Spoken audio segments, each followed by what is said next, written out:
Hello વિદ્યાર્થી મિત્રો, આજના વિડીયોમાં આપણે જે ધોરણ 6 ગણિતની અંદર ત્રીજો પાઠની અંદર 3.5 એક્ટિવિટીથી આપણે જોઈ રહ્યા છીએ આ વિડીયોમાં.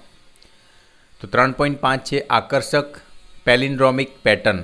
હવે પેલિન્ડ્રોમિક પેટર્ન કોને કહેવાય? તો મિત્રો, તમને આ સંખ્યાઓમાં કઈ પેટર્ન દેખાય છે, મતલબ કે 66, 848, 575, 797, 1111. તો આમાં એક પેટર્ન દેખાય છે. જુઓ મિત્રો, કે આગળથી અને પાછળથી વાંચતા સરખી જ લાગે. જેમ કે 848 છે તો આમથી જમણેથી વાંચો તો બી 848 જ વંચાય. 575 આ બાજુથી વાંચો તો 575 જ વંચાય. તો આ ટાઈપની જે સંખ્યાની અંદર પેટર્ન છે ને, એને પેલિન્ડ્રોમિક પેટર્ન કહેવાય છે. આ સંખ્યાઓ ડાબેથી જમણી અને જમણેથી ડાબી વાંચતા સમાન જ રહે છે. પ્રયત્ન કરીને જુઓ, જે આપણે હમણાં જોયું. આવી સંખ્યાઓને પેલિન્ડ્રોમ્સ અથવા પેલિન્ડ્રોમિક સંખ્યાઓ કહેવામાં આવે છે. 1, 2, 3નો ઉપયોગ કરીને બનતા તમામ પેલિન્ડ્રોમ, તો એ 1, 2, 1, 3, 1, 3, 2, 2, 2 એ અંકો 1, 2 અને 3નો ઉપયોગ કરીને બનાવેલા પેલિન્ડ્રોમના કેટલાક ઉદાહરણો છે. આપણે જોયું ને કે 1, 2, 3નો ઉપયોગ કરીને પેલિન્ડ્રોમ એટલે આગળ પાછળથી વાંચો તો સરખું જ લાગે, જે અહીંયા 313માં પણ જોવા મળે છે. આમથી વાંચો જમણેથી તો પણ 313, 222 તો દેખાય જ છે, 121માં પણ એવું છે. તો આ રીતનું છે. જોઈએ આગળ. હવે આ અંકોનો ઉપયોગ કરીને તમામ શક્ય 3 અંકના પેલિન્ડ્રોમ લખો. તો અહીંયા જુઓ આપ્યા છે 100થી 199માં 10 પેલિન્ડ્રોમ આવે છે. 101, 111, 121 આ ટાઈપના. 200થી 299માં 10 આવે છે. 202, 212 એ ટાઈપના. 300થી 399માં બીજા 10, 400થી 499માં 10.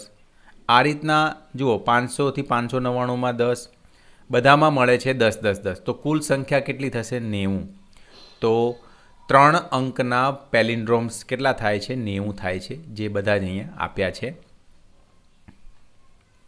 પેલિન્ડ્રોમને ઉલટાવો અને સરવાળો કરો. હવે આ સરવાળાઓ જુઓ શું થઈ રહ્યું છે તે સમજવાનો પ્રયાસ કરો. અનુસરવાના પગલાં. તો કઈ રીતના જુઓ, જેમ કે આ 34 છે ને, તો એને આ ચોગડો આગળ લાવી દો, ત્રગડો પાછળ, એટલે ઉલટાઈ નાખવાની. તો એનો સરવાળો જો 77 થયો. 29ને ઉલટાયું 92 અને બંનેનો સરવાળો 121. 48ને ઉલટાયું તો 84, એનો સરવાળો 132 અને પાછું એને ઉલટાઈ દીધું એટલે 231 અને એનો સરવાળો 363. પછી 76 એને ઉલટાયું 67 અને એનો સરવાળો 143. એને ફરીથી ઉલટાવીને સરવાળો કર્યો તો 484. તો એમ કહે છે કે આવી રીતના ઉલટાવીને સરવાળો કરતા જાઓ ને તો તમને પેલિન્ડ્રોમ જે નંબર છે એ મળી જાય એવું કહે છે. જે અહીંયા પ્રોસેસ આપણે કીધું એ જ. 2 અંકની સંખ્યાથી શરૂઆત કરો. આ સંખ્યાને તેની ઉલટી સંખ્યામાં ઉમેરો. જો તમને પેલિન્ડ્રોમ મળે તો અટકી જાઓ, નહીં તો અંકોને ઉલટાવવાની અને ઉમેરવાની પ્રક્રિયાનું પુનરાવર્તન કરો, જેમ આપણે અહીંયા કર્યું. તે જ પ્રક્રિયા અન્ય કેટલીક સંખ્યાઓ માટે અજમાવો અને તે જ પગલાં અનુસરો, જે આપણે અહીંયા કર્યું. જો તમને પેલિન્ડ્રોમ મળે તો ત્યાં અટકી જાઓ. કેટલીક સંખ્યાઓ માટે તમારે આ પ્રક્રિયા ઘણી બધી વખત પુનરાવર્તિત કરવી પડશે, જે આપણે જોયું ને.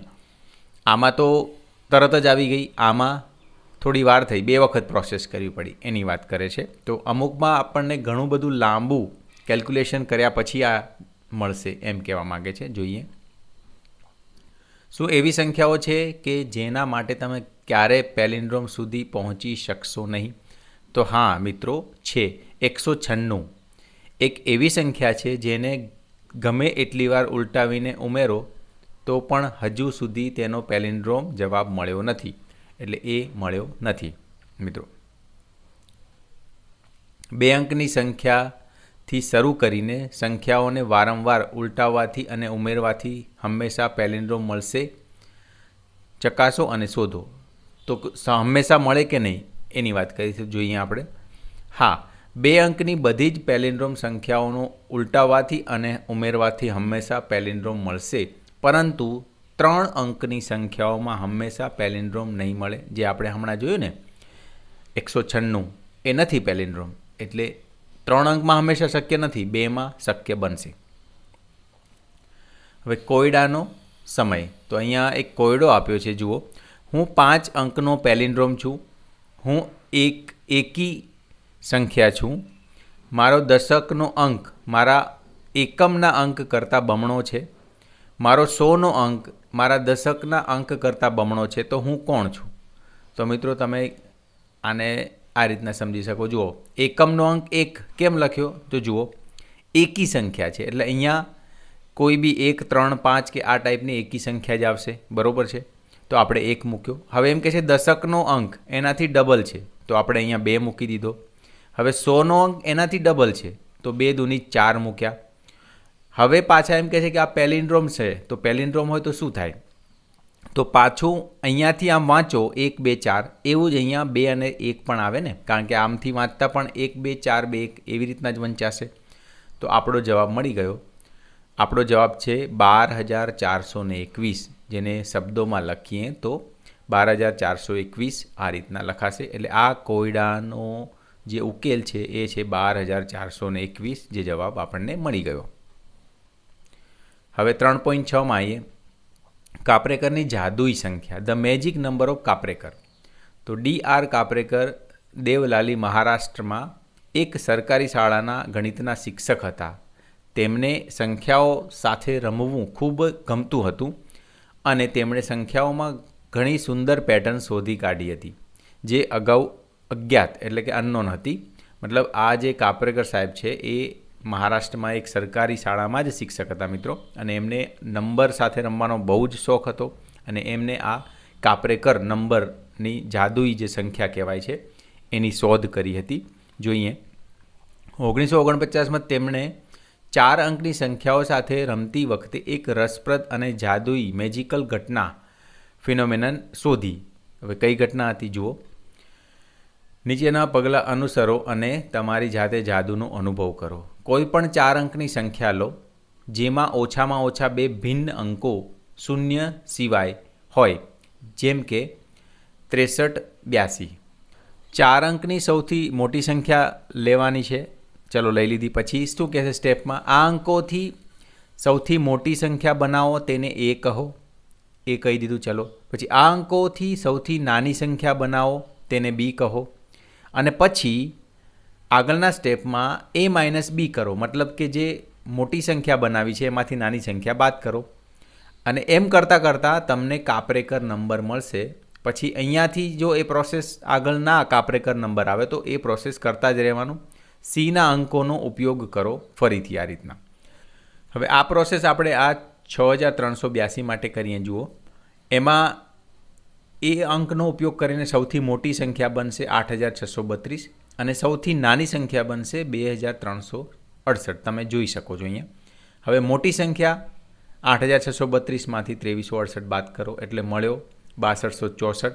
હવે આને ફરીથી આપણે મોટી સંખ્યા અને નાની સંખ્યા બનાવવાની. તો આનો ઉપયોગ કરીને 66, 42 સૌથી મોટી, આ 4 અંકનો ઉપયોગ કરીને, અને 2,466 સૌથી નાની સંખ્યા બનાવી. પછી મોટીમાંથી નાની એટલે કે 66, 42માંથી 2466 બાદ કર્યું એટલે કે 4176 મળ્યું. હવે એને પાછો આપણે ફરીથી સૌથી મોટો નંબર બનાવ્યો અને નાનો નંબર બનાવ્યો. એ બંને મોટામાંથી નાનો બાદ કર્યું તો ફરીથી 6,174 મળ્યું. ફરીથી આ પ્રોસેસ કરીશું. એમાં 6,174માંથી સૌથી મોટો નંબર 7,641, સૌથી નાનો 1,476. તો C આપણને મળ્યો મોટામાંથી નાનો બાદ કરતાં 6,174. તો જુઓ, આ જે 6,174 અહીંયા જે આવ્યો હતો ને એ જ આવ્યો. આ રિપીટ થશે. હવે તમે આગળ પણ આ પ્રોસેસ કરશો ફરીથી તો આ જ નંબર આવશે. અને આ નંબર 6,174ને શું કહેવાય છે? કાપરેકર અચળાંક કહેવાય છે. તો 6,174ને કહેવાય છે કાપરેકર અચળાંક, જે આપણે આગળ જોઈશું. શોધો. ચાલો જુદી જુદી 4 અંકની સંખ્યા લઈને આ પગલાં અનુસરીએ. શોધી કાઢો કે શું થાય છે. તમારા મિત્રોને પૂછી જુઓ કે તેમને શું મળ્યું. તો આપણે જોઈ શકીએ. જુઓ, એક નંબર લીધો 1, 2, 3, 4, એમાં સૌથી મોટી સંખ્યા 1, 2, 3, 4 લીધા, એમાં મોટી સંખ્યા બને 4, 3, 2, 1 એટલે 4,321. સૌથી નાની 1, 2, 3, 4. હવે આમાં તમારે સૌથી મોટી નાની કઈ રીતના બનાવવાની? તો ઉતરતા ક્રમમાં ગોઠવો એટલે મોટી બને. ચડતા ક્રમમાં ગોઠવો એટલે સૌથી નાની સંખ્યા બને. બંનેનો તફાવત કેટલો આવ્યો? 3087. હવે એમાં ફરીથી એ પ્રોસેસ કરવાનું. ઉતરતા ક્રમમાં ગોઠવો એટલે 8730 અને ચડતા 0378. હવે આ બંનેનો તફાવત એટલે મોટામાંથી નાની બાદ કરતાં મળે છે 8352. પછી ફરીથી પગલું 3, તો એમાં ઉતરતા અને ચડતા ક્રમમાં ગોઠવ્યા અને બાદબાકી કરી તો ફરીથી 6174. જુઓ, આ હમણાં જ આપણે વાત કરી હતી.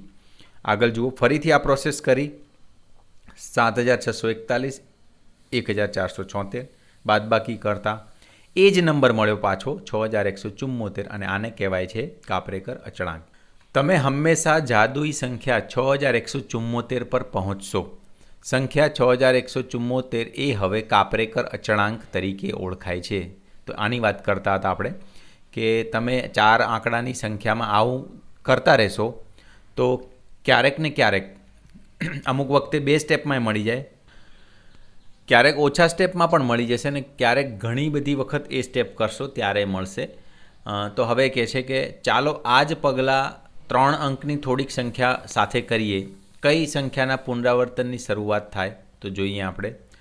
આમાં આપણે 2, 3, 4 નંબર લીધો છે. કયો છે? 2, 3 અને 4. તો એમાં સૌથી મોટી 432, નાની 234, બાદબાકી 198. એમાં મોટી 981, નાની 189, તફાવત 792. એવું કરતા ગયા છેલ્લે આપણને મળશે 495, જેને શું કહેવાય છે? આ રીતે 5 પગલામાં આપણને 3 અંકનો કાપરેકર અચળાંક 495 મળે છે. તો 3 અંકનો કાપરેકર અચળાંક શું કહેવાય છે? 495. આ યાદ રાખવાનું. જેમ કે 4 અંકનો શું છે? 6474. 3.7 ઘડિયાળ અને કેલેન્ડરની સંખ્યાઓ. 12 કલાકની સામાન્ય ઘડિયાળમાં સમયની જુદી જુદી પેટર્ન જોવા મળે છે. ઉદાહરણ તરીકે 4 અને 44, 10 અને 10, 12 અને 21. ચાલો આ પ્રકારના 12 કલાકની ઘડિયાળમાં શક્ય હોય તેટલા તમામ સમય શોધી કાઢવાનો પ્રયાસ કરીએ. મતલબ કે આ રીતના તમે જુઓ ને, આગળથી ને પાછળથી જોતા સમય ગમે તે બાજુથી વાંચો, ડાબી કે જમણી, એ સરખું જ થાય. જેમ કે 12, 21 આમથી જમણેથી વાંચશો તો 1, 2 એટલે 12, 21 આમ જ વંચાશે. 10 અને 10 જમણેથી વાંચો તો પણ 10 અને 10 જ રહેશે. આની વાત કરે છે. તો એવું કહે છે કે 12 કલાકમાં આવા બધા જ ટાઈમ શોધી કાઢો. તો જુઓ, આપણે અહીંયા લખ્યા છે 1, 10 આમથી વાંચો તો પણ 1, 10, 2, 20, 3, 30, 4, 40, 5, 50, 10, 0, 1, 11, 11, 12, 21 આ બધા એવા સમય છે કે જેને આગળ પાછળથી વાંચો તો સરખા જ દેખાય. મનીષનો જન્મદિવસ 20/12/2012ના રોજ છે, જ્યાં અંકો 2, 0, 1 અને 2 તે જ ક્રમમાં પુનરાવર્તિત થાય છે. તો એમ કહે છે કે અહીંયા જો મનીષની જન્મ તારીખ લખી છે ને 20/12/2012, તો એમાં અહીંયા જુઓ 20/12 એમાં 2012 જ બને છે. જુઓ, આગળના 4 આંકડાને જોડો ને અને પાછળ 2012 જ છે. તો એવું કહે છે કે આ રીતનું થાય છે કે પહેલાં 4 આંકડા 2012 અને પાછળ પણ 4 આંકડા 2012 રિપીટ થાય છે, પુનરાવર્તિત થાય છે. તો હવે આગળ જોઈએ. ભૂતકાળની આ પ્રકારની અન્ય કેટલીક તારીખો શોધો. તો આ ટાઈપની બીજી તારીખો શોધો એમ કહે છે કે 4 આંકડા આગળના અને પાછળના 4 આંકડા પુનરાવર્તિત થાય. તો જોઈ તો 2011 જો આવું વંચાય છે ને 20/11/2011 ને તમે આમ જુઓ તો 20/11 એટલે 2011 જ વંચાય છે. તો આવી સંખ્યાઓની વાત કરે છે. એવી જ રીતના 20/10/2010, 20/8/2008. તો આ રીતની ઘણી બધી તારીખો તમે લખી શકો. તેની બહેન મેઘનાનો જન્મદિવસ 11/2/2011ના રોજ છે, જ્યાં અંકો ડાબેથી જમણે અને જમણેથી ડાબે વાંચવામાં સમાન જ રહે છે. જુઓ, 11/2/2011 આમથી વાંચો જમણેથી તો બી 11/2/2011 એવું જ વંચાય, એની વાત કરે છે. આ પ્રકારની ભૂતકાળની તમામ સંભવિત તારીખો શોધો. તો આ ટાઈપની તારીખો આ રીતની રહેશે. 10/2/2001 તો આમ જમણેથી પણ વાંચતા 10/2/2001 જ રહેશે. 20/2/2002 પછી 1/2/2010. તો આ રીતની ભૂતકાળની તારીખો સંભવિત આવી શકે. જીવન આ વર્ષનું કેલેન્ડર જોઈ રહ્યો હતો. તેને આશ્ચર્ય થયું કે આ શા માટે આપણે દર વર્ષે કેલેન્ડર બદલવું જોઈએ.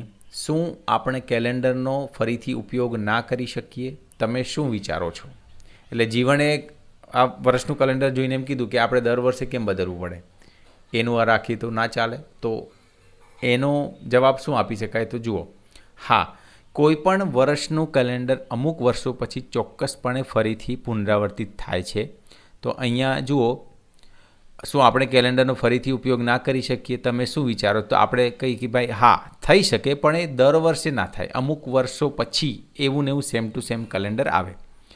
તે વર્ષની બધી જ તારીખો અને દિવસો બીજા એક ચોક્કસ વર્ષ સાથે બરાબર મેળ ખાય છે.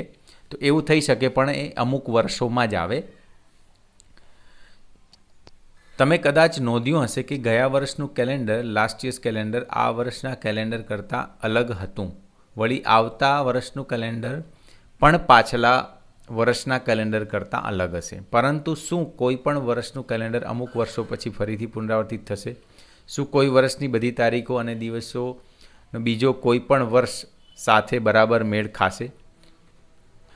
તો જુઓ, આ રીતના આપણે કહી શકીએ કે જો વર્ષને 4 વડે ભાગતા વધતી શેષ, અહીંયા શું 1, એ બધું સમજાવું છું. જુઓ, જેમ કે અહીંયા 2021નું કેલેન્ડર લીધું આપણે, બરાબર.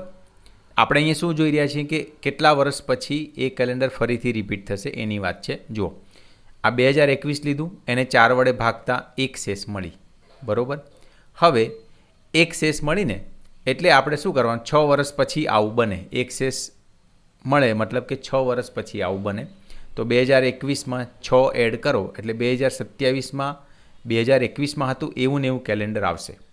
હવે 2022માં જુઓ, એને 4 વડે ભાગો તો 2 શેષ વધે. તો 2 શેષ વધે એટલે 11 વર્ષ પછી એવું ફરીથી કેલેન્ડર આવે. 2 શેષ વધે મતલબ કે 11 વર્ષ પછી એવું ફરીથી કેલેન્ડર આવશે. મતલબ કે 2033માં 2022 પછી સેમ ટુ સેમ કેલેન્ડર આવશે. 2023માં 4 વડે ભાગતા આપણને 3 શેષ મળી. તો એમાં 11 વર્ષ પછી એવું ને એવું આવે એટલે કે 2034માં ફરીથી એવું ને એવું કેલેન્ડર આવશે. અને 0 શેષ, એને લીપ યર, લીપ વર્ષ કહેવાય, જે 28 વર્ષ પછી આવે. વર્ષ 2024 લીપ વર્ષનું કેલેન્ડર 2052માં ફરી આવશે, મતલબ ફરી વપરાશે એવું ને એવું. ત્યાં સુધી એ રિપીટ ના થાય. તો આ આપણા જે પ્રશ્નો છે એનો જવાબ છે. વિચારો અને શોધો. પ્રતિભા 4, 7, 3 અને 2 અંકોનો ઉપયોગ કરીને 4 અંકની સૌથી નાની 2347 અને સૌથી મોટી 7432 સંખ્યાઓ બનાવે છે. આ બે સંખ્યાઓ વચ્ચેનો તફાવત 5085 છે. આ બે સંખ્યાઓનો સરવાળો 9779 છે. નીચેના વિધાનો સંતોષાય તે રીતે 4 અંક પસંદ કરો. તો જુઓ, આ એક કન્ડિશન આપી છે, એ પ્રમાણે આ આપણે જોવાનું છે. પહેલું છે સૌથી મોટી અને સૌથી નાની સંખ્યાઓનો તફાવત વચ્ચેનો તફાવત 5085 કરતાં વધારે હોય. તો જોઈએ આપણે, તફાવત 5085 કરતાં વધારે હોય તો 9821 એ અંકનો આપણે ઉપયોગ કર્યો. એમાં સૌથી મોટી 9821 અને સૌથી નાની 1289 અને એમનો તફાવત 8532.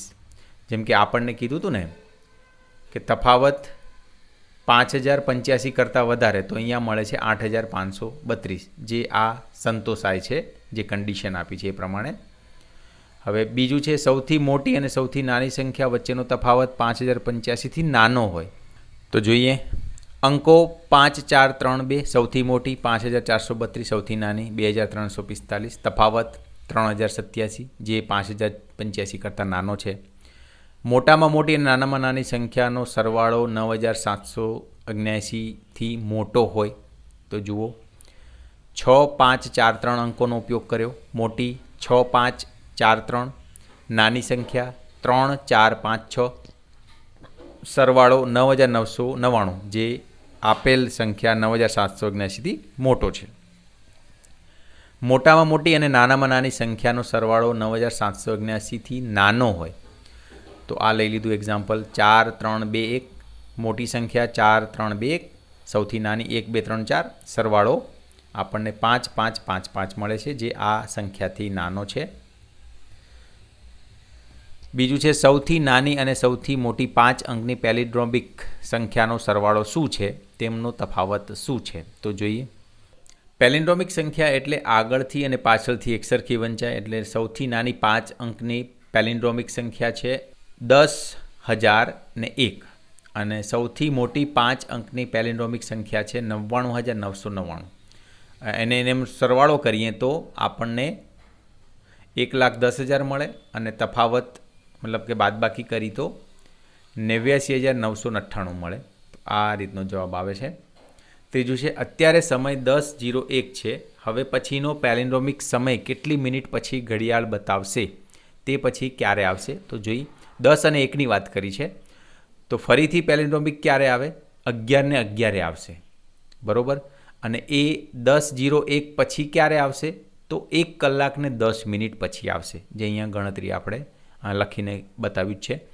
અને પછી એવું કીધું છે કે તે પછી ક્યારે આવશે, ફરીથી આ 11:11 જે આવ્યો એના પછી ક્યારે આવશે. તો એમાં તમે જુઓ કે 12 ને 21 એવું બને. જે 11:11 હતો એમાં કેટલા એડ કર્યા, તો 12 ને 21 આવે. 1 કલાક 10 મિનિટ એડ કરી ત્યારે 12 ને 21 બને.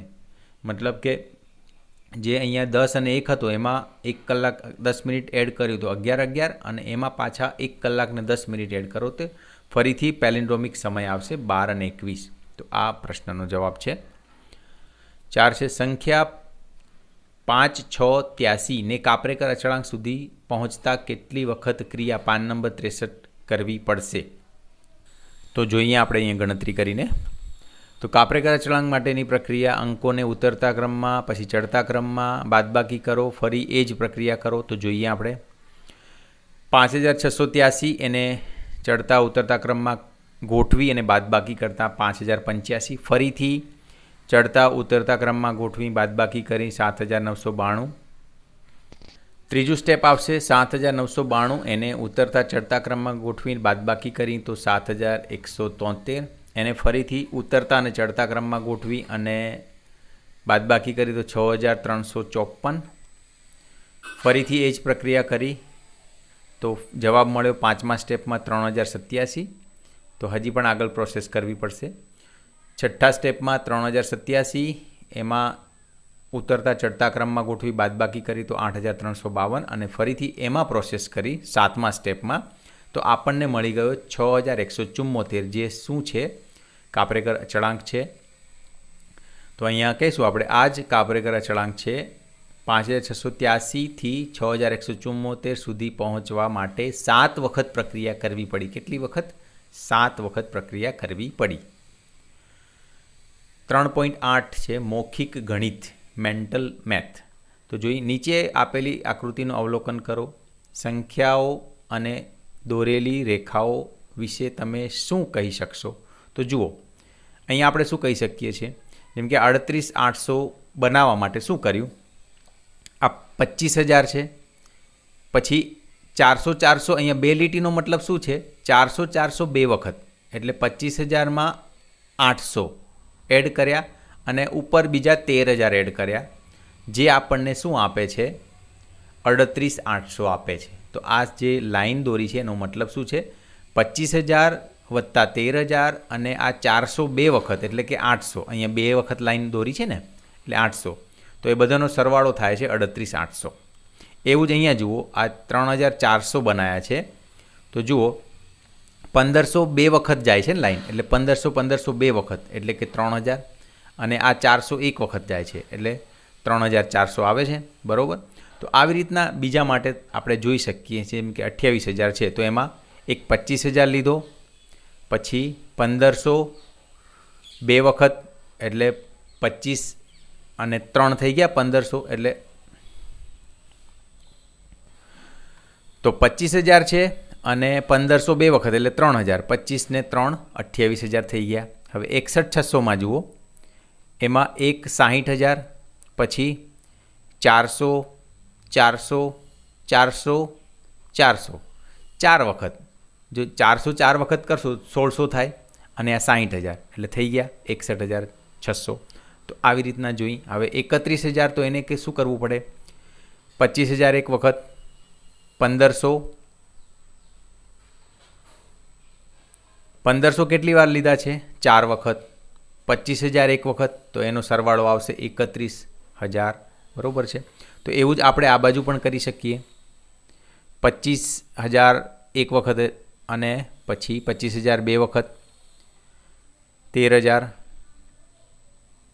જુઓ, 25 બે વખત એટલે 50,000 અને 13,000 એટલે થઈ ગયા 63,000. એવી જ રીતના તમે આ બધા જ નંબરમાં જોઈ શકશો.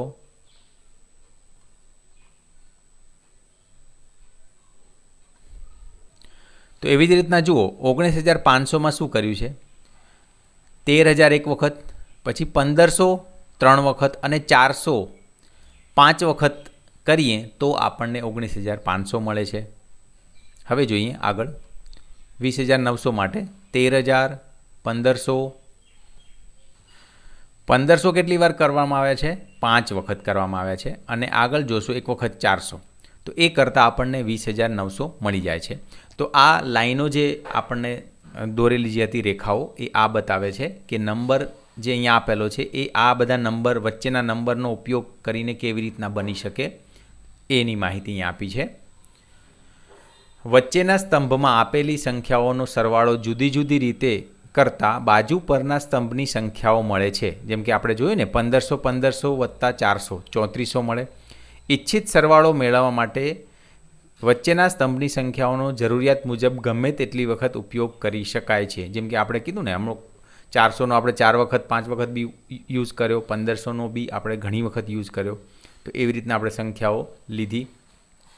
ઇચ્છિત સરવાળો મેળવવા માટે વચ્ચેના સ્તંભની સંખ્યાઓને બાજુના સ્તંભની સંખ્યા સાથે તીરના નિશાનથી જોડો. એ પણ આપણે જોયું. નીચે 2 ઉદાહરણો આપ્યા છે. આ ગણતરી મૌખિક કરવી વધુ સરળ છે. 38,800 25,000 વત્તા 400 ગુણ્યા 2 વત્તા 13,000. 3400 એટલે 1,500 વત્તા 400. આ રીતની વાત છે. વચ્ચેના સ્તંભની સંખ્યાઓના ઉપયોગથી શું આપણે 1,000 બનાવી શકીએ? શા માટે નહીં? શું 14,000 15,000 16,000 બનાવી શકીશું? હા, તે શક્ય છે. કેવી રીતે તે સમજાવો. 1000વાળી કઈ કઈ સંખ્યાઓ બનાવી શકાતી નથી? તો જુઓ, આ છે જવાબ. ના, 1000 ના બનાવી શકાય. જુઓ, 400 તમે કરશો તો 800 થશે, બરાબર. અને 400 તમે 3 વખત કરશો તો 1200 થશે. એટલે 1000 સંખ્યા નહીં બને. તો હવે કે 14,000 15,000 16,000 બનાવી શકીએ? તો લખીશું હા, 14,000 બનાવી શકાય. કારણ કે 1500 ગુણ્યા 4 કરો તો 6,000 અને 400 ગુણ્યા 20 કરો 8,000, જેનો સરવાળો 14,000 થાય છે. પછી 15,000 તો કે બનાવી શકાય. 1500 ગુણ્યા 10 કરો એટલે 15,000 મળી જાય. પછી 16,000 તો કે બનાવી શકાય. 13,000 વત્તા 1500 વત્તા 1500 કરો એટલે 16,000 થઈ જાય. ઉમેરો અને બાદ કરો. અહીં ખાનામાં આપેલી સંખ્યાનો ઉપયોગ કરીને જરૂરી સંખ્યા મેળવવા માટે આપણે સરવાળો અને બાદબાકી બંનેનો ઉપયોગ કરવાની છૂટ છે. એક ઉદાહરણ બતાવેલ છે. જેમ કે આ બધી સંખ્યા છે ને 6, એનો ઉપયોગ કરીને આ 39,800 બનાવી છે. 40,000 માઇનસ 800 વત્તા 300 વત્તા 300. એવી રીતના 45,000 છે એ 40,000 અને 7,000, 47,000 માઇનસ 1,500 માઇનસ 800 વત્તા 300 એટલે થઈ જશે. પછી કે 5,900 તો 7,000 માઇનસ 800 માઇનસ 300 એટલે થઈ જાય 5,900. 17,500 તો 12,000 વત્તા 7,000 માઇનસ 1,500. 21,400 તો કે 12,000 7,000 1,500 વત્તા 300 વત્તા 300 વત્તા 300 એટલે થઈ જશે 21,400. અંકો અને ગાણિતિક ક્રિયાઓ. 2 5 અંકની સંખ્યાઓનો સરવાળો કરીને 5 અંકની બીજી સંખ્યા મેળવવાનું એક ઉદાહરણ 12,350 વત્તા 24,545 એટલે કે 36,895 છે. 5 અંકની 2 સંખ્યાઓની બાદબાકી કરીને બીજી 5 અંકની સંખ્યા મેળવવાનું એક ઉદાહરણ 48,952 માઇનસ 24,547 બરાબર 24,405 છે. તો આવું આપણે જોઈએ આગળ. વિચારો અને શોધો. નીચે આપેલી દરેક પરિસ્થિતિ માટે શક્ય હોય તો એક ઉદાહરણ લખો. તો અહીંયા જેમ કે આપ્યું છે 5 અંકની સંખ્યા વત્તા 5 અંકની સંખ્યાનો સરવાળો 90,250 કરતાં મોટો હોય તેવી 5 અંકની સંખ્યા. તો જુઓ, હા શક્ય છે. એનું ઉદાહરણ જુઓ, 50,000 વત્તા 45,000 તો 95,000, જે 90,250 કરતાં મોટી છે. બીજો પ્રશ્ન છે કે 5 અંકની વત્તા 3 અંકની 6 અંકની થાય, તો કે હા શક્ય છે. જુઓ, 5 અંકની 99,500 વત્તા 3 અંકની 600, એનો સરવાળો 1,01,100 થાય છે, જે 6 અંકની સંખ્યા છે. હવે એવું કહે છે કે 4 અંકની વત્તા 4 અંકની એ 6 અંકની સંખ્યા થાય. તો 4 અંકની મોટામાં મોટી બે સંખ્યા 9,999નો સરવાળો કરો ને મિત્રો, તો 19,998 થાય, જે 6 અંકની સંખ્યા નથી, 5 અંકની સંખ્યા છે. એટલે આ શક્ય નથી. આગળ જોઈએ, 5 અંક વત્તા 5 અંકનો સરવાળો એ 6 અંકની સંખ્યા બને, તો કે શક્ય છે. ઉદાહરણ જુઓ, 60,000 વત્તા 50,000 1,10,000. 5 અંક વત્તા 5 અંકનો સરવાળો 18,500 થાય. તો બે 5 અંક છે ને, ન્યૂનતમ જે નાનામાં નાનો 5 અંક છે 10,000, એનો સરવાળો કરો બે વખત એટલે 20,000 થાય. અહીંયા આપણને કીધું છે 18,500, એ શક્ય નથી. આ બે 5 અંકની સંખ્યાનો સરવાળો ન્યૂનતમ 20,000 થાય. મેક્સિમમ 20,000 થાય. અને 18,500 એ ન્યૂનતમ સીમા 20,000ની નીચે છે. એટલે યાદ રાખવાનું, આનો સરવાળો થયો 20,000 અને આપણને કીધેલું હતું 18,500, જે શક્ય નથી.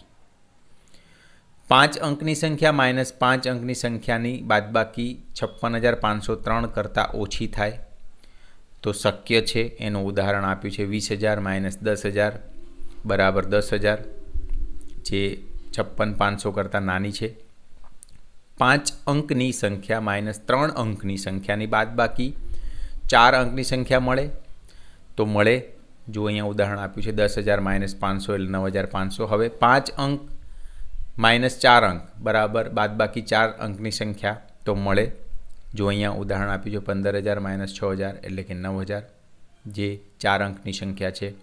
પછી 5 અંકની સંખ્યા માઇનસ 5 અંકની સંખ્યાની બાદબાકી 3 અંકની સંખ્યા મળે, તો મળે.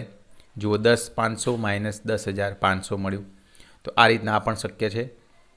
હવે છેલ્લું છે 5 અંકની સંખ્યા માઇનસ 5 અંકની સંખ્યાની બાદબાકી 91,500 મળે, તો અશક્ય છે. મહત્તમ તફાવત 99,999, જે 5 અંકની સંખ્યા છે મોટામાં મોટી, અને ન્યૂનતમ 5 અંકની સંખ્યા છે 10,000, એનો આપણે બાદબાકી કરીને તો 89,999 આવે. બરાબર. હવે 91,500 એ મહત્તમ શક્ય તફાવત 89,999થી બહાર છે, કારણ કે આ તો મોટામાં મોટો તફાવત આવી ગયો 89,999, અને આપણને જોઈતો હતો 91,500, જે શક્ય નથી. હવે અહીંયા જે આપણને પૂછ્યો તો પ્રશ્ન, શું તમે બધા કિસ્સામાં માટે ઉદાહરણો શોધી શકો છો?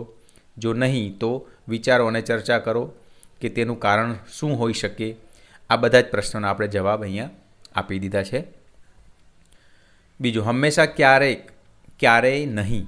તો આ ટાઈપનું છે ને કે ક્યારે શક્ય બને અથવા તો ક્યારે શક્ય ન બને, હંમેશા બને કે હંમેશા ન બને. તો આ ટાઈપમાંના જે પ્રશ્નો છે એના જવાબ જોઈશું.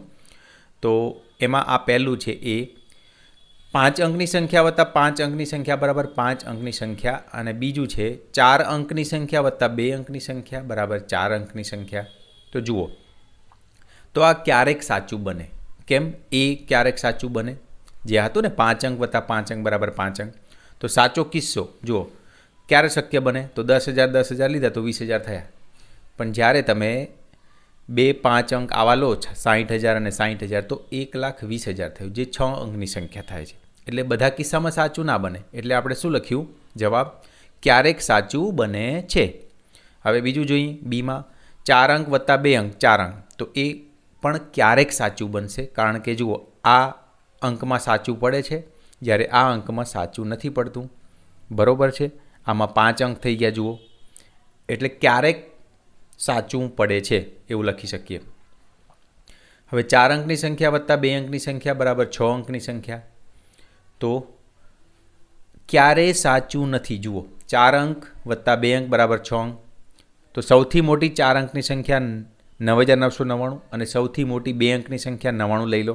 તો તેમનો સરવાળો 10,098 થયો, બરાબર છે. અને આપણને જોઈએ 6 અંક, જે 5 જ થાય છે. એટલે આ ક્યારેય શક્ય નથી, કારણ કે મહત્તમ સરવાળો પણ માત્ર 5 અંક સુધી જ પહોંચે છે. 6 અંક સુધી પહોંચવું અશક્ય છે. એટલે આ ક્યારેય શક્ય નથી, સી વિધાન. હવે ડી જોઈ, 5 અંકની સંખ્યા -5 અંકની સંખ્યા બરાબર 5 અંકની સંખ્યા. તો આ ક્યારેક સાચું બનશે મિત્રો. કેમ? એના ઉદાહરણ આપ્યા છે. જો અહીંયા તફાવત મોટો હોય તો 40,000 મળ્યો, તો 5 અંક થયા. જ્યારે સંખ્યાઓ એકબીજાની નજીક હોય તો 500 મળ્યો, જે 3 અંક છે. એટલે આ ક્યારેક સાચું બને, હંમેશા સાચું ના બને. 5 અંકની સંખ્યા -2 અંકની સંખ્યા બરાબર 3 અંકની સંખ્યા. તો જોઈ, તો આ ક્યારેય સાચું નહીં થાય, કારણ કે જુઓ, સૌથી નાની 5 અંકની સંખ્યા 10,000, સૌથી મોટી 2 અંકની સંખ્યા 99, એમાં પરિણામ આવે 9,901 અને આપણને જોઈએ 3 અંકની સંખ્યા. એટલે આ ક્યારેય શક્ય નથી, કારણ સૌથી વધુ શક્ય બાદબાકી કરવા છતાં પણ પરિણામ 4 અંકનું જ રહે છે, 3 અંક સુધી પહોંચી શકતું નથી. એટલે આ ક્યારેય સાચું નથી. હવે 3.9 જોઈએ, સંખ્યાઓની પેટર્ન સાથે રમત, પ્લેઇંગ વિથ નંબર પેટર્ન્સ. અહીં કેટલીક સંખ્યાઓ અમુક પેટર્નમાં ગોઠવાયેલી છે. નીચે આપેલી દરેક આકૃતિમાંની સંખ્યાઓનો સરવાળો શોધો. શું આપણે તેમને એક પછી એક ઉમેરી જોઈએ કે પછી આપણે ઝડપી રીતે કરી શકીએ? તો જોઈએ આપણે. હવે આ જુઓ, આ પ્રશ્નો ઉકેલ માટે તમે દરેકે જે જુદી જુદી રીતનો ઉપયોગ કર્યો છે તેની વર્ગમાં ચર્ચા કરો. હવે તમે આમાં કઈ રીતના કરી શકો જેથી વધારે સ્પીડમાં આપણે ગણી શકીએ? તો જુઓ, તો અહીંયા તમે એવી રીતના ગણવા બેસશો 40 + 40 + 40 + 40, તો એમ આપણે નહીં ગણીએ. આપણે સ્પીડમાં ગણતરી કરવા માટે શું કરવાનું? 40 જે લખેલા છે એવા ખાના કેટલા છે? તો 1 2 3 4 5 6 7 8 9 10 11 12. 50વાળા તો 1 2 3 4 5 ને 5 10. તો જુઓ, આપણે શું કરીશું? 40 કેટલા વખત છે? 12 વખત. તો 40ને 12 વખત ગુણી નાખીશું, એટલે કે 480. અને 50 કેટલી વખત છે? 10 વખત. તો 50ને 10 વડે ગુણી નાખીશું, એટલે 500.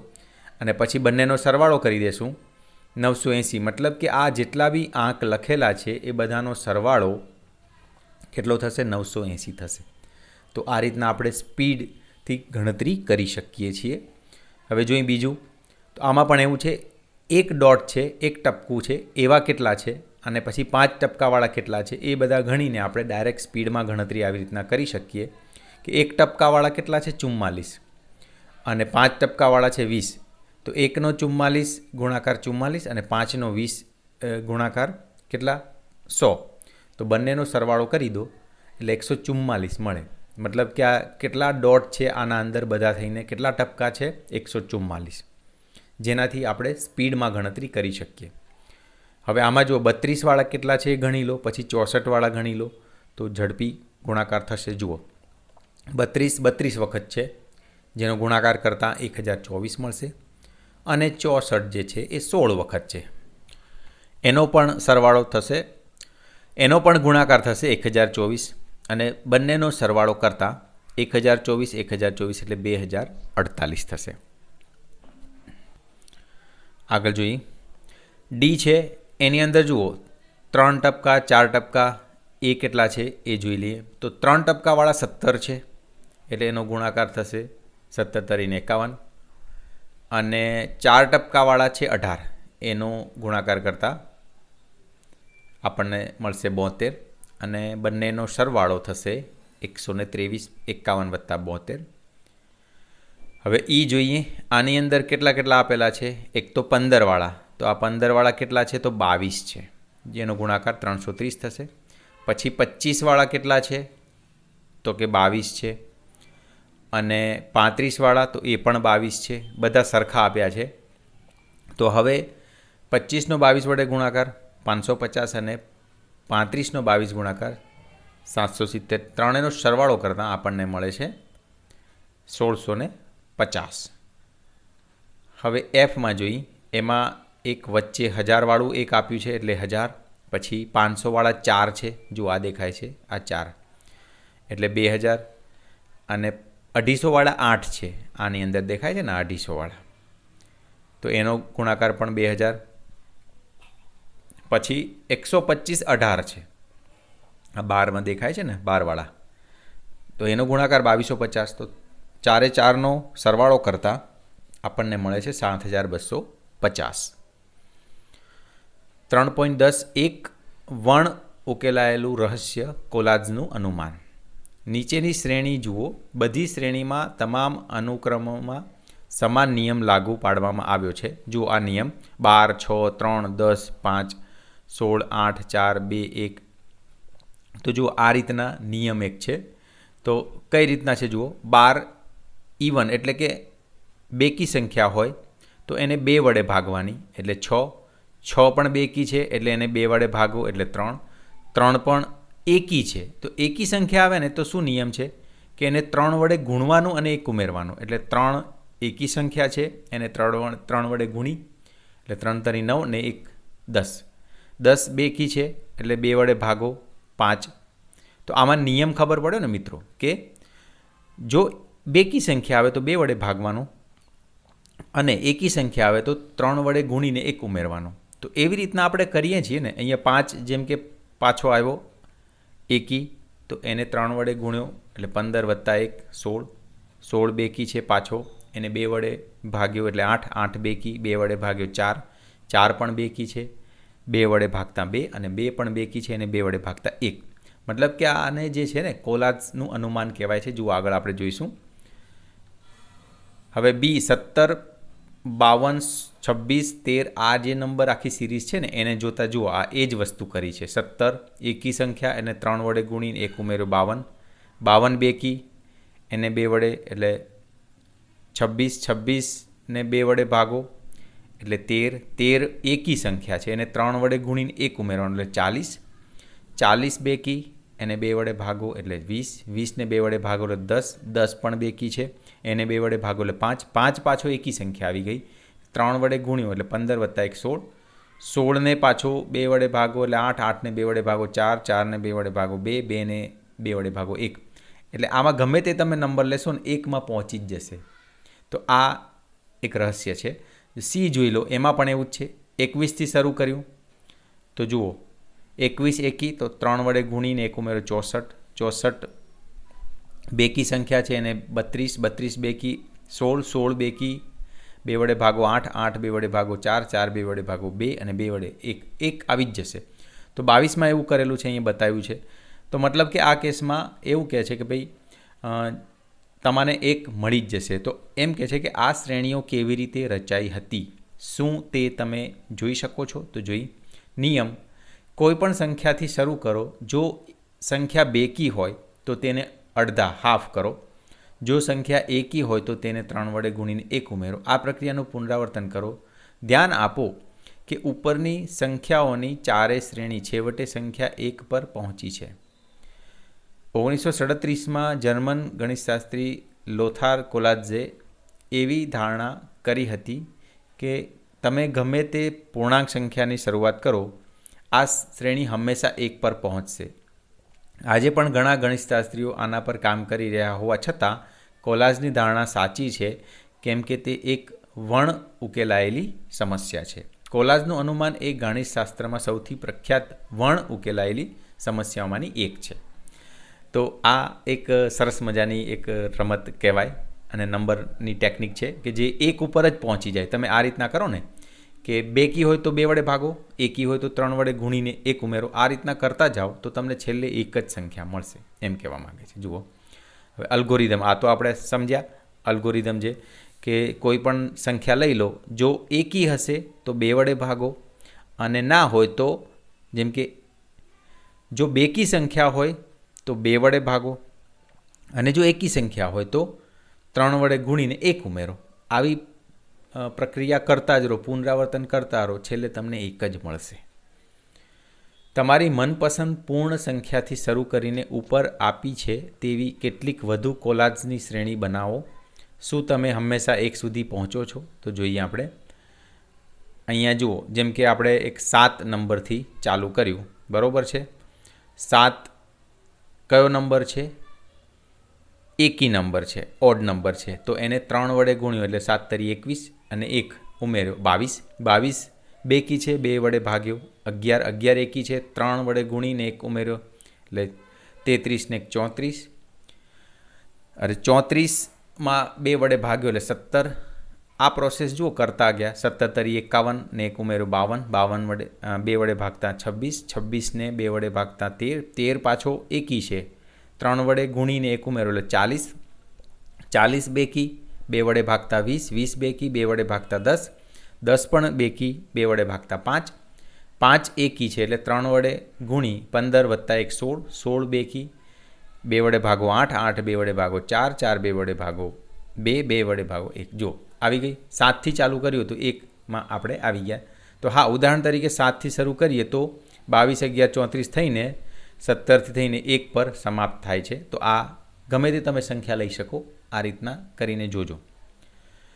પછી એમ પ્રશ્ન પૂછે છે, શું તમે કોલાજના અનુમાન પર વિશ્વાસ કરો છો કે આવી બધી શ્રેણી આખરે 1 સુધી પહોંચશે? શા માટે અથવા શા માટે નહીં? તો આ પણ પ્રશ્ન છે બુકમાં. તો આપણે કહી શકીએ કે કમ્પ્યુટર્સ અબજો સંખ્યાઓ ચકાસી ચૂક્યા છે અને બધી જ 1 પર સમાપ્ત થાય છે. પણ શું અવલોકન એ સાબિતી છે? તો જોઈ. તો આ જે પ્રશ્ન હતો એનો આપણે અહીંયા જવાબ આપી ચૂક્યા છીએ કે હંમેશા 1 ઉપર સમાપ્ત થાય છે. હવે અહીંયા એક પ્રશ્ન છે, શું તમે કોલાજના અનુમાન પર વિશ્વાસ કરો છો કે આવી બધી શ્રેણી આખરે 1 સુધી પહોંચશે? શા માટે અથવા શા માટે નહીં? તો એ આપણે અહીંયા જવાબ આપ્યો છે. પ્રાયોગિક પુરાવા વિશ્વાસ કરવાનું કારણ, કમ્પ્યુટર્સે અત્યાર સુધીમાં 2/68 2ની 68 સુધીની ઘાત બધી જ સંખ્યાઓ ચકાસી છે. દરેક સંખ્યા 1 પર પહોંચે છે. પછી અહીંયા છે અનંતની પ્રકૃતિ. શંકા કરવાનું કારણ કે આપણે હવે કમ્પ્યુટર્સે આટલું બધું ચેક કર્યું તો સાચું જ હોય, પણ શંકા કેમ થાય કે આપણા જે સંખ્યાની લિમિટ કોઈ નથી, એ અનંત સુધી સંખ્યાઓ ફેલાયેલી છે. એટલે એમ કહી શકાય કે બધી જ સંખ્યા માટે માની લેવું થોડું અઘરું છે. થાય તો છે જ, એ કમ્પ્યુટર્સે આટલી બધી ગણતરી કરી તો મતલબ થશે જ, પણ એક શંકા તો થાય જ. અને એટલા માટે આ તર્ક આપણે આપ્યું છે.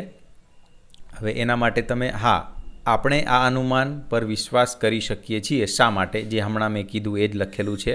વ્યવહારિક પુરાવા કે 2ની 68 અબજોની પણ અબજ કરતાં પણ મોટી સંખ્યાઓ સુધી આ ચકાસવામાં આવ્યું છે અને બધી 1 ઉપર જ આવીને અટકે છે. ગાણિતિક પેટર્ન એ પણ અહીંયા જોવા મળે છે, જે આપણે વાત કરી. અને ગણિતની દ્રષ્ટિએ આ હજી પણ એક અનુમાન છે, કારણ કે આપણા બ્રહ્માંડમાં અનંત સુધી ફેલાયેલું છે, એટલે કે અનંત સુધી નંબરો હોઈ શકે. એટલે આ 100% માની લેવું થોડું અઘરું છે, એમ અહીંયા બધું કીધું છે, જોઈ લેવું. હવે છે 3.11 સરળ અંદાજ, સિમ્પલ એસ્ટિમેશન. કેટલીક વાર આપણને વસ્તુઓની ચોક્કસ ગણતરી ખબર ના હોય અથવા તેની જરૂર ના હોય અને તે હેતુ માટે અંદાજ પૂરતો હોય છે. ઉદાહરણ તરીકે તમારા શાળાના આચાર્ય અને તમારી શાળામાં નોંધાયેલા વિદ્યાર્થીઓની ચોક્કસ સંખ્યા ખબર હશે, પરંતુ તમને ફક્ત અંદાજિત સંખ્યા જ ખબર હોય. તમારી શાળામાં કેટલા વિદ્યાર્થીઓ છે? લગભગ 150, 400, 1000. પારોમિતાના વર્ગમાં 32 બાળકો છે. તે જ ધોરણના અન્ય 2 વર્ગમાં અનુક્રમે 29 અને 35 બાળકો છે. તેથી તેણે તેના ધોરણોમાં બાળકોની સંખ્યાનો અંદાજ લગભગ 100 લગાવ્યો. ધોરણ 6ની સાથે તેની શાળામાં ધોરણ 7થી 10 પણ છે અને દરેક ધોરણમાં 3 વર્ગો છે. તેણે દરેક ધોરણમાં સમાન સંખ્યા ધારી અને તેની શાળામાં વિદ્યાર્થીઓની સંખ્યા લગભગ 500 હોવાનો અંદાજ લગાવ્યો. મતલબ એમ કે 6 ધોરણથી લઈને 10 ધોરણ બધામાં એક 100 સંખ્યા હોય તો અંદાજ લગાવી દો 500. તો એને આપણે આ રીતના અંદાજ લગાવી શકીએ કે 6માં 100 હશે, 7માં 100, 8માં 100, 9માં 100, એવી રીતના સરવાળો 6થી 10 500 થાય. તો અંદાજની વાત છે, મતલબ કે આપણને જ્યારે એકદમ ખબર ના હોય તો આપણે અંદાજ લગાવતા હોઈએ કે ભાઈ તમે કેટલા દિવસ સ્કૂલે ગયા, તો અંદાજિત કે ભાઈ આ મહિનામાં હું ગયો હોય 25 દિવસ, અંદાજિત. એમ ખબર ના હોય તો આપણે એવી રીતના કહીએ છીએ, એની વાત છે. વિચારો અને શોધો. આપણે કેટલાક સરળ અંદાજ લગાવીશું. આ એક મનોરંજક પ્રવૃત્તિ છે અને તમને આપણી આસપાસની વિવિધ સંખ્યાઓ જાણવામાં મજા પડી શકે છે.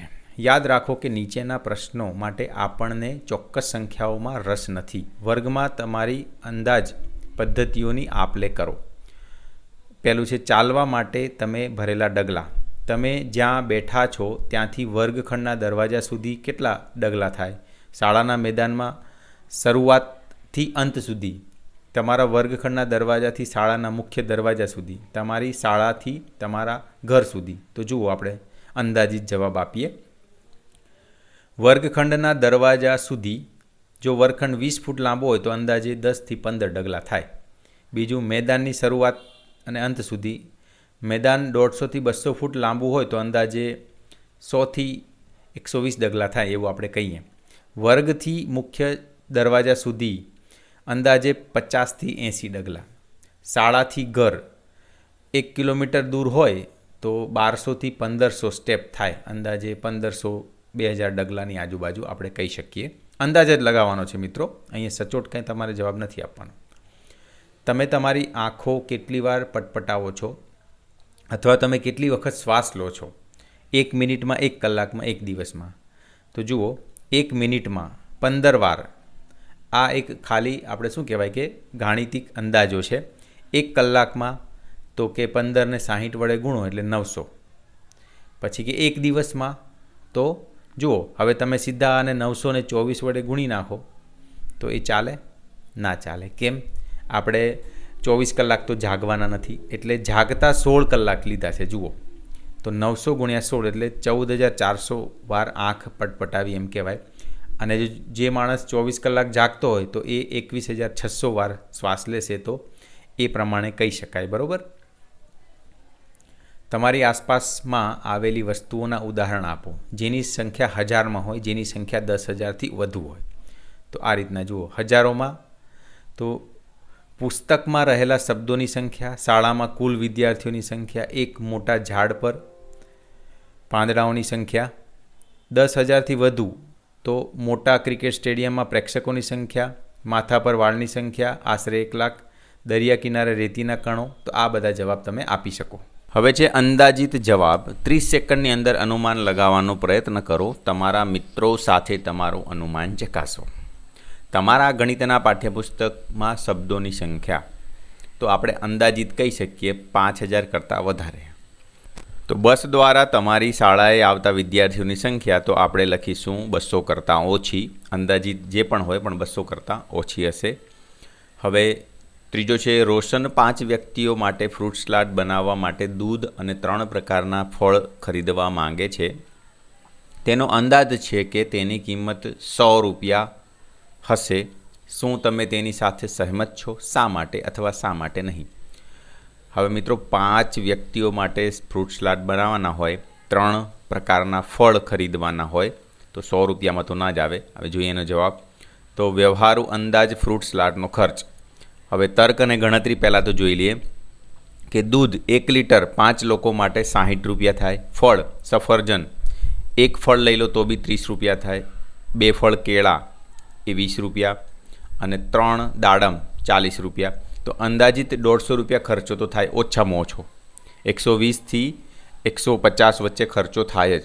એટલે હું કહી શકું ના, હું સહમત નથી. બરાબર? કુલ કિંમત 120થી 160ની વચ્ચે હશે. તેથી માત્ર 100 રૂપિયાનો અંદાજ પૂરતો નથી. અને આપણે કેલ્ક્યુલેશન પણ બતાવ્યું છે. આ દૂધ શું છે, ફળ શું છે, આ બધાનો ખર્ચ. અત્યારે ઓમ બી દૂધ અને ફળ બધું મોંઘું થઈ ગયું છે. તો આ વસ્તુ તમને બતાવે છે કે 100 રૂપિયા તો ના જ થાય. તો જે રોશનનો અંદાજ છે એ ખોટો છે. 5 વ્યક્તિનો ફ્રૂટ સલાડ બનાવવાનો 100 રૂપિયામાં.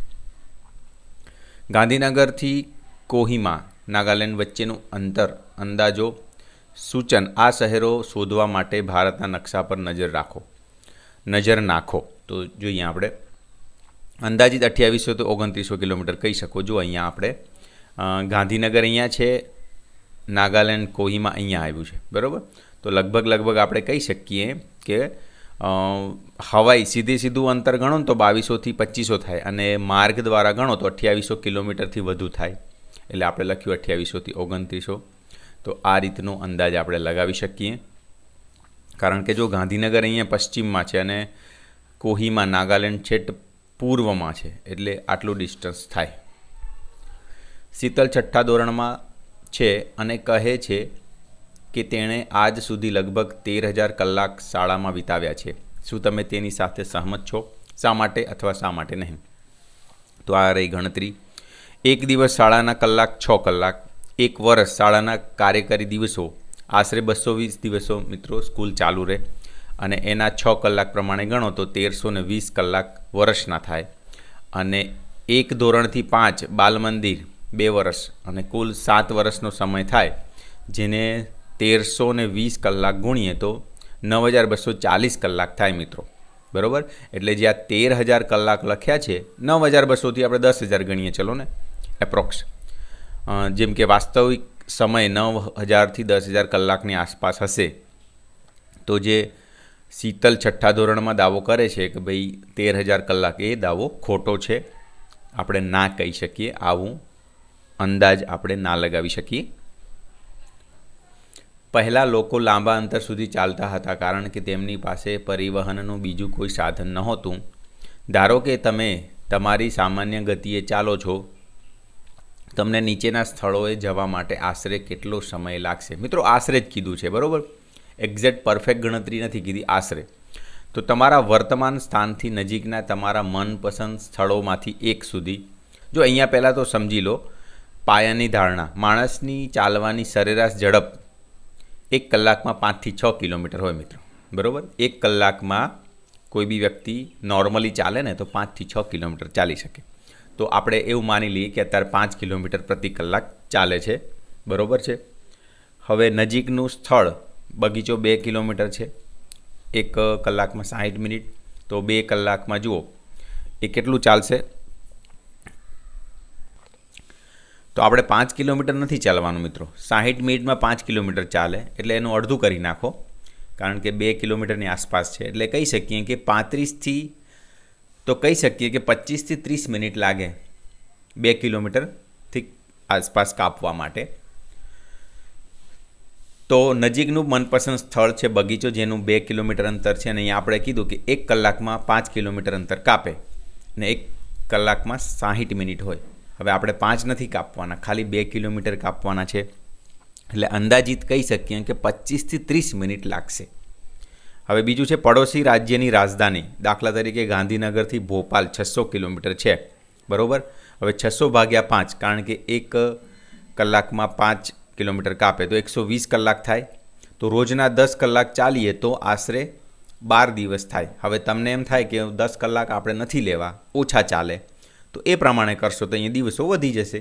પણ આપણે અંદાજ લગાવી છીએ, તો અંદાજ આપણે એવો લગાવી છે કે રોજના 8થી 10 કલાક તો ચાલશે. તો એને 600 કિલોમીટર કાપતા મતલબ કે ગાંધીનગરથી ભોપાલ જતાં 12 દિવસ લાગશે. હવે ત્રીજો પ્રશ્ન છે દક્ષિણ બિંદુ કન્યાકુમારીથી ઉત્તર બિંદુ કાશ્મીર, જે 3200 કિલોમીટર છે, જે કાપતા 640 કલાક થાય. મતલબ રોજના 10 કલાક ચાલીએ તો આશરે 64 દિવસ. બરાબર? એટલે 2 મહિનાથી પણ વધુ. અને તમે ઓછું ચાલો, દિવસના 8 કલાક કે 7 કલાક ચાલશો તો લગભગ 2.5થી 3 મહિના થાય. તો આ એક અંદાજ આપણે અહીંયા લખી શકીએ. કેટલા અંદાજ કરવાના પ્રશ્નો બનાવો, કેટલાક અંદાજ કરવાના પ્રશ્નો બનાવો અને તમારા સહપાઠીઓને પડકાર આપો. તો અહીંયા તમારે તમારા સહપાઠીઓને પડકાર આપવાનો છે પ્રશ્નો બનાવીને. તો આપણે આ રીતના કહી શકીએ, તમારા મિત્રોને પડકાર આપો. આપણા શહેરમાં દરરોજ કેટલી ચા પીવાતી હશે? 1 કિલોગ્રામમાં ઘઉંના કેટલા દાણા હશે? તો આવી રીતના તમે પ્રશ્નો કરી શકો. બરાબર છે? આ એક ખાલી શું કહેવાય, ધારણા કરવાની છે, અંદાજ લગાવવાનો છે. અંદાજ લગાવો એ માત્ર અંધારામાં તીર મારવાનું નથી. જો આ પણ એક મહત્ત્વનું છે, ખાલી અંધારામાં તીર મારવાનું નથી મિત્રો. ઓકે? એ પણ એક કળા જેવું છે કે ભાઈ અંદાજ તમે લગાવો છો તો તમારો અંદાજ એ જે એકચ્યુઅલ છે એની આસપાસ જ રહેવો જોઈએ. એટલે તો આ રીતના તમે પ્રશ્નો, 2 પ્રશ્નો આપણે અહીં બતાવ્યા છે, એ રીતના તમે બતાવી શકો. જેમ કે અહીંયા બીજા 2 પ્રશ્નો છે. તમે એક દિવસમાં આશરે કેટલા ગ્લાસ પાણી પીવો છો? અને આખા વર્ષ દરમિયાન તમે અંદાજે કેટલા લીટર પાણી પી જશો, તો એનું ગણતરી અહીંયા બતાવી છે. તમે આખા વર્ષ દરમિયાન અંદાજે 700થી 800 લીટર પાણી પી જશો. પછી પ્રશ્ન 2 છે, આપણા ક્લાસરૂમની અંદર રહેલી હવામાં અંદાજે કેટલા રજકણો ધૂળના કણો ઉડી રહ્યા હશે, 10,000થી વધારે કે ઓછા? તો 10,000થી ઘણી વધારે, કરોડોમાં હશે. તો આ રીતના આપણે પ્રશ્નો પૂછી શકીએ. 3.12 છે, રમતો અને જીતવાની વ્યૂહરચના. સંખ્યાઓનો ઉપયોગ રમતો રમવા અને જીતવાની વ્યૂહરચનાઓ વિકસાવવા માટે પણ થઈ શકે છે. અહીં એક પ્રખ્યાત રમત છે જેનું નામ 21 છે. આ રમત તમારા સહપાઠી વર્ગના મિત્રો સાથે રમો, પછી ઘરે તમારા પરિવાર સાથે પણ પ્રયત્ન કરો. રમત 1ના નિયમો: પ્રથમ ખેલાડી 1, 2, 3 કહે છે, પછી બંને ખેલાડીઓ વારાફરતી બોલાયેલા અગાઉના અંકમાં 1, 2, 3 ઉમેરે છે. જે ખેલાડી પહેલાં 21 સુધી પહોંચે છે તે જીતી જાય છે.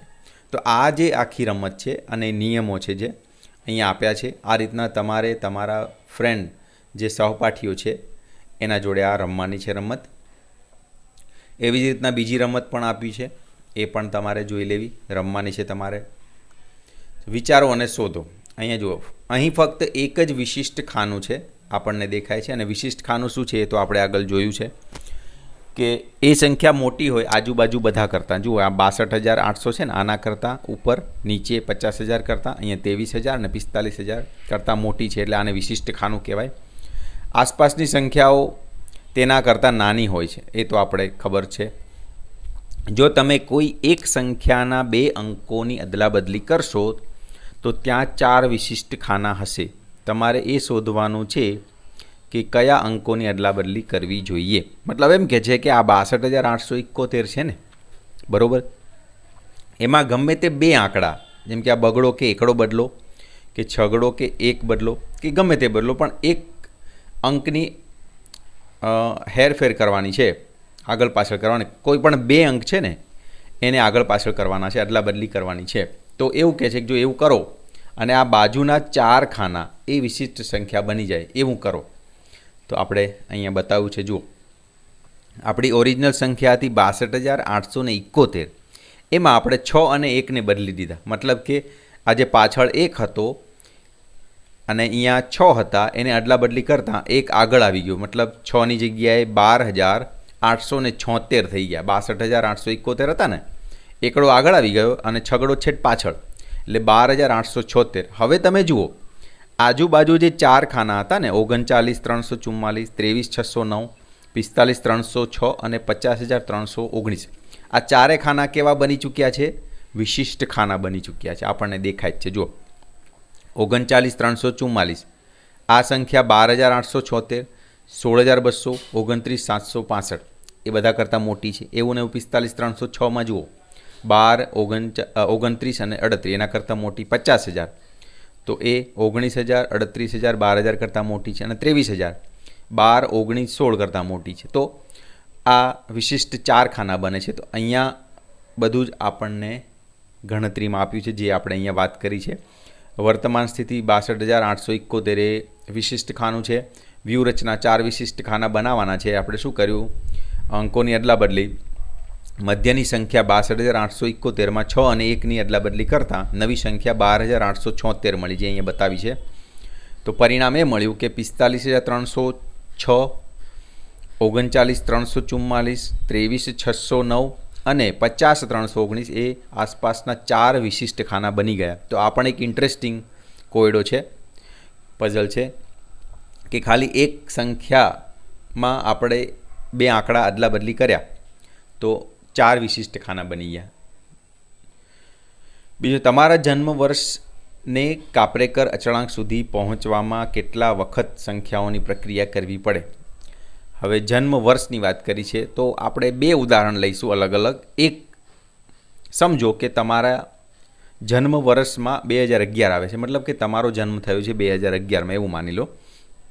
તો સ્ટેપ 1 છે, આમાં ઉતરતા ક્રમમાં ગોઠવી એટલે 2110, ચડતા ક્રમમાં ગોઠવી એટલે 0, 1, 1, 2 અને એ બેનો ડિફરન્સ 1998. એને પાછા ઉતરતા અને ચડતા ક્રમમાં ગોઠવીને બાદબાકી 8,082, એ ફરી પ્રોસેસ કરી ઉતરતા અને ચડતા ક્રમમાં ગોઠવીને બાદબાકી તો 8532 અને સ્ટેપ 4માં ફરીથી એ પ્રોસેસ કરતાં આપણને 6174 જે કાપરેકર અચળાંક છે એ મળી જાય છે. મતલબ કે કેટલા 3 થી 4 સ્ટેપ આપણને કરવા પડે. અહીંયા આપણે 4 સ્ટેપમાં આન્સર લાવી દીધો છે. હવે બીજું એક ઉદાહરણ, 2015 જન્મ વર્ષ તમારું હોય, જેમ કે અત્યારે તમે 6ઠ્ઠા ધોરણમાં હોય તો 2015ની આસપાસ તમારું બર્થ યર હોય, તો એમાં આ પ્રોસેસ કરતાં કેટલા 7 વખત આ પ્રક્રિયા કરવી પડી અને 6174 જવાબ આવી ગયો, જે કાપરેકર અચળાંક કોન્સ્ટન્ટ છે. તો આ રીતના પણ તમે કરી શકો. તો આપણે 2 ઉદાહરણો આપ્યા છે અહીંયા. અમે 35,000થી 75,000ની વચ્ચે 5 અંકની સંખ્યાઓનો સમૂહ છીએ, જેના બધા અંકો એકી અયુગ્મ છે. અમારા સમૂહમાં સૌથી મોટી સંખ્યા કોણ? અમારા સમૂહમાં સૌથી નાની સંખ્યા કોણ? અમારામાંથી 50,000થી સૌથી નજીક કોણ છે? તો જુઓ, અહીંયા શરત શું છે? શરત એ છે કે 5 અંકની સંખ્યાઓ છે અને બધા જ અંકો અયુગ્મ છે. તો જો અહીંયા લખ્યું છે સંખ્યા 35,000થી 75,000ની વચ્ચે અને બધા જ અંકો એકી, મતલબ કે 1, 3, 5, 7, 9 5 અંકની છે એટલે 1, 3, 5, 7, 9 આપણે ઉપયોગમાં લેવાના છે. બરાબર છે. તો એમાં સૌથી મોટી પહેલાં તો જોઈ કોણ હોય, તો આ રહી સંખ્યા. સૌથી મોટી સંખ્યા 73,999, કે 75,000ની નીચેની મહત્તમ એકી અંકોવાળી સંખ્યા આ જ થશે મિત્રો. આનાથી બીજી કોઈ સંખ્યા નહીં થાય, કારણ કે આપણે એકી જ અંકો લેવાના છે. અને સૌથી નાની સંખ્યા આ રહી 35,111, જે 35,000 પછી તરત જ આવતી તમામ એકી અંકોવાળી સંખ્યા છે, જે આનાથી નાની બીજી કોઈ સંખ્યા એકી અંકોવાળી નહીં મળે. પછી ત્રીજો પ્રશ્ન છે, અમારામાંથી 50,000થી સૌથી નજીક કોણ? તો એ છે 51,111. આ સૌથી 50,000ની નજીકની સંખ્યા થશે, જે એકી અંકોવાળી છે.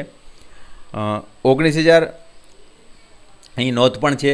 49,999 અહીં નોંધ છે. 49,999માં 4 બેકી હોવાથી તે સામાન્ય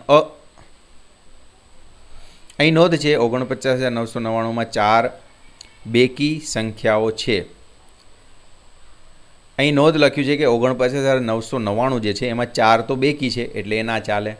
એટલા માટે 51,111 એ 50,000થી સૌથી નજીકની સંખ્યા છે. સપ્તાહનો અંતિમ દિવસ, તહેવારો અને રજા સહિત એક વર્ષમાં તમને કેટલી રજાઓ મળે છે તેનો અંદાજ લગાવો. પછી ચોક્કસ સંખ્યા મેળવવાનો પ્રયત્ન કરો અને જુઓ કે તમારો અંદાજ કેટલો નજીક છે. તો જોઈએ આપણે. તો મેં અંદાજ લગાવ્યો કે તો શું થાય છે કે 130-40ની આજુબાજુ આપણે અંદાજ લગાવી છીએ. હવે ગણતરી કરીએ આપણે.